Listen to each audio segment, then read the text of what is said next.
Hello everyone and welcome back to my YouTube channel. And in this video I am going to continue the chapter of class 10th geography, lifelines of national economy.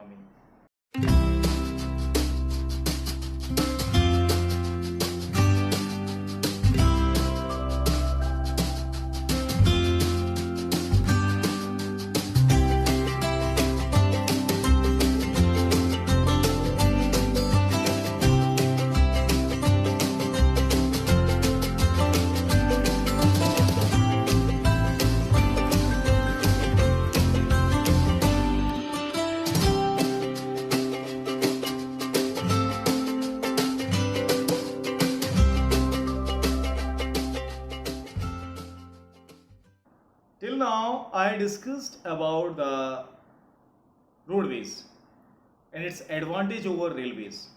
And in this video I am going to start railways.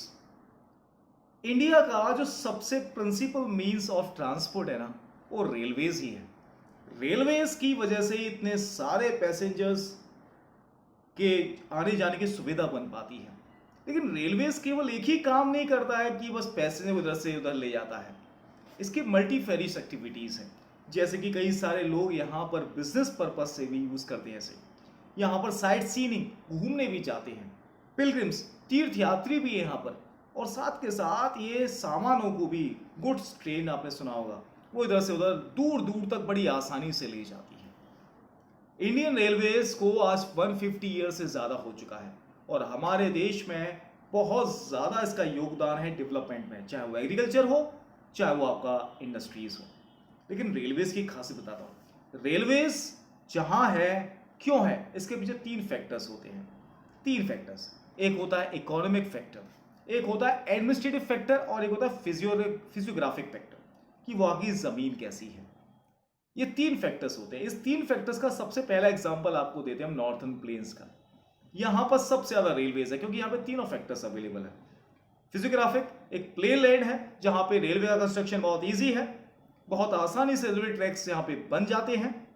लेकिन यहाँ पर बस एक जगह परेशानी आती है, क्योंकि यहाँ पे रिवर के जो बेड्स है वो काफ़ी बड़े हैं. उनके ऊपर ब्रिज बनाना एक काफ़ी चुनौतीपूर्ण रहता है रेलवेज के लिए. लेकिन इसके और फायदे भी हैं. यहाँ पर कई सारी इंडस्ट्रीज हैं, एग्रीकल्चर लैंड्स हैं, तो सामान बहुत मिल जाता है ट्रांसपोर्ट करने के लिए. और जहाँ पॉपुलेशन भी ज़्यादा है, अच्छा बिजनेस भी होता है रेलवेज का, और साथ के साथ यहाँ पर एडमिनिस्ट्रेटिव फैक्टर्स भी काफ़ी अच्छे पाए जाते हैं. तो इसीलिए यहाँ पर रेलवेज ज़्यादा डेवलप्ड है. इसी तरीके से हर कुछ एरियाज ऐसे भी हैं जहाँ पर रेलवेज नहीं है ज़्यादा, जहाँ पे रेलवेज का कंस्ट्रक्शन ज़्यादा नहीं हो सकता है. जैसे हिली एरियाज हैं. हिली एरियाज में रेलवेज हैं, आज पहुँच चुकी हैं. कैसे पहुँची? बहुत मुश्किल से. टनल्स बनाए गए हैं. दो पहाड़ों के बीच की जगह है, वहाँ से निकाली गई है. बहुत सारी जगह हैं, या गैप्स कहते हैं जिसे हम, टनल्स हैं. ये रेलवेज के लिए बहुत ज़्यादा एक्सपेंसिव हो जाता है. माउंटेन्स हैं, प्लेट्यू सीजन्स में बड़ा अनफेवरेबल एरियाज रहते हैं. बन तो जाती हैं लेकिन अभी भी हमेशा यहाँ खतरा ही रहता है. कभी ज़्यादा बारिश पड़ जाती है तो ट्रैक्स डूब जाते हैं, लैंडस्लाइड हो जाती हैं तो ट्रैक्स पे बड़े बड़े पत्थर आ जाते हैं. तो ये कुछ यहाँ पर फैक्टर्स हैं जो रेलवेज को सपोर्ट नहीं करते हैं. इसके साथ साथ और भी चीज़ें हैं, जैसे कि रेगिस्तान की रेत राजस्थान में, वो भी सूटेबल एरिया नहीं है जहाँ पे रेलवेज कंस्ट्रक्शन कर सकती है. Swampy and Marsh area of Gujarat, ये भी नहीं है. एमपी, छत्तीसगढ़ वगैरह की जो फॉरेस्ट एरियाज है, क्योंकि फॉरेस्ट नहीं काट सकते, तो इसीलिए वहाँ पे रेलवेज का ज़्यादा एक्सपेंशन नहीं हो पा रहा है. और वेस्टर्न घाट्स वगैरह में कई सारे कंटिन्यूस है माउंटेन रेंज, तो जहाँ गैप्स है वहाँ से पास किया गया है, जिस वजह से वहाँ पे कोंकण रेलवे बनाई गई है. गैप्स वगैरह में से जहाँ से निकल सकते हैं, और कोंकण रेलवे बनने की वजह से वो एरिया डेवलप हुआ है. नहीं तो वो काफ़ी बैकवर्ड एरिया हो चुका था, वहाँ पे डेवलपमेंट नहीं था ज़्यादा. तो रेलवेज जब वहाँ पहुँचा तो वहाँ का डेवलपमेंट भी शुरू हो गया है. कोंकण के बारे में आप जानते होंगे, हमारे जो कोस्टल प्लेन्स होते हैं वो वेस्ट की तरफ तीन पार्ट्स में डिवाइड होते हैं, कोंकण, कन्नड़ और मालाबार कोस्ट में. तो सबसे ऊपर वाले जो कोंकण प्लेन्स कहलाते हैं. तो इस तरीके से रेलवेज के काफ़ी सारे फायदे भी हैं, तो हर जगह उसके फायदे भी नहीं है, नुकसान भी काफ़ी होते हैं. लेकिन अब बात ये करते हैं, रेलवेज के सामने कई सारी और भी चुनौतियाँ आती हैं. रेलवेज हमारे देश की नेशनल इकोनॉमी में बहुत ज़्यादा इंपॉर्टेंट रोल प्ले करती है, लेकिन रेलवे काफ़ी सारी चीज़ों को सफ़र भी कर रही है। जैसे कि मैनी ऑफ द पैसेंजर जो है इंडिया में वो विदाउट टिकट ट्रैवल करते हैं। इतना ही नहीं, ट्रेनों के सामान की चोरी भी कर ली जाती है, उसे डैमेज भी कर दिया जाता है। अननेसेसरली चेन पुलिंग करते हैं जिससे ट्रेन का टाइम टेबल शेड्यूल बदल जाता है, कई सारी ट्रेन लेट हो जाती हैं जिसका असर केवल एक ट्रेन पर नहीं उसके पीछे सारी ट्रेनों पर पड़ता है।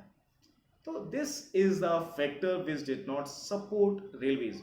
तो उसके प्लस पॉइंट भी हैं तो नेगेटिव भी काफ़ी ज़्यादा है। तो this all about your railways. अब बात करते हैं पाइपलाइन की। पाइपलाइन कितनी इंपॉर्टेंट है पाइपलाइन, अब जरा खुद अंदाजा लगाइए। एक पेट्रोलियम से समझाता हूं। पेट्रोलियम एक ऐसा प्रोडक्ट है जो आज हर जगह चाहिए, और ऐसा नहीं होना चाहिए कि कोई ये कह दे कि पेट्रोल खत्म हो गया, भी नहीं मिलेगा यहाँ पर, 1 महीने के बाद आना पॉसिबल ही नहीं है ऐसा चल पाना आजकल। तो आखिर इतनी फास्ट फैसिलिटी अवेलेबल कैसे है?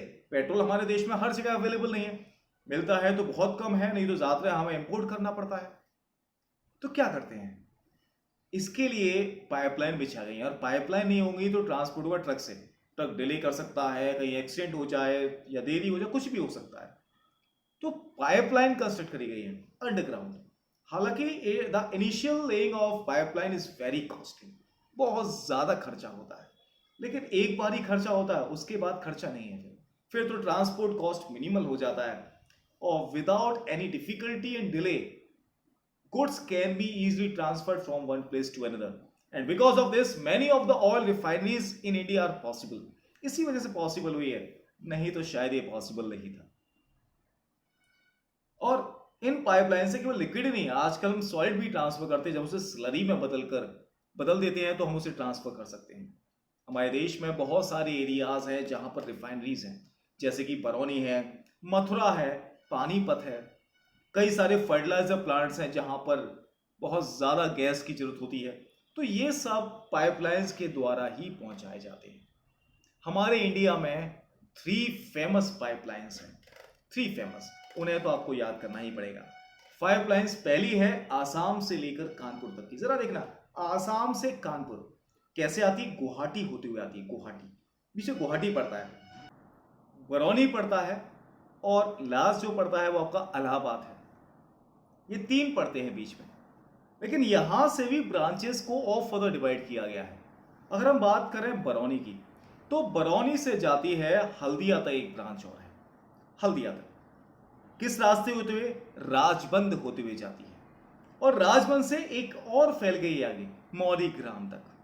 ये है बरौनी वाली लाइन। तो वहीं गुवाहाटी से एक जगह जाती है सिलीगुड़ी तक। तो ये था आपकी पाइपलाइन फर्स्ट। दूसरी है सलाया इन गुजरात से जालंधर इन पंजाब तक। और किस रास्ते हो जाती है? ये जाती है वीरंगम, मथुरा, दिल्ली, सोनीपत होती हुई जाती है। तो तीसरी जो गैस पाइपलाइन, वो हजीरा, इसे HVJ पाइपलाइन कहता है, हजीरा, विजयपुर एंड जगदीशपुर। ये पाइपलाइन एक तरीके से हमारे देश की आर्टरी है, नस है। ये बहुत बड़े ज्यादा एरियाज में गैस सप्लाई करती है। गैस बहुत ज्यादा एरियाज है इसकी, बहुत फेमस है ये। तो इस तरीके से इसी पाइपलाइन की वजह से हमारे देश में बहुत सारी इंडस्ट्रीज चल पा रही है, और बहुत सारे जो रिफाइनरीज हैं वो सक्सेसफुल हो पा रही है। तो आज के इस वीडियो में हम इतना ही छोड़ते हैं। In the next video I will discuss about the water transport. Till then, good bye.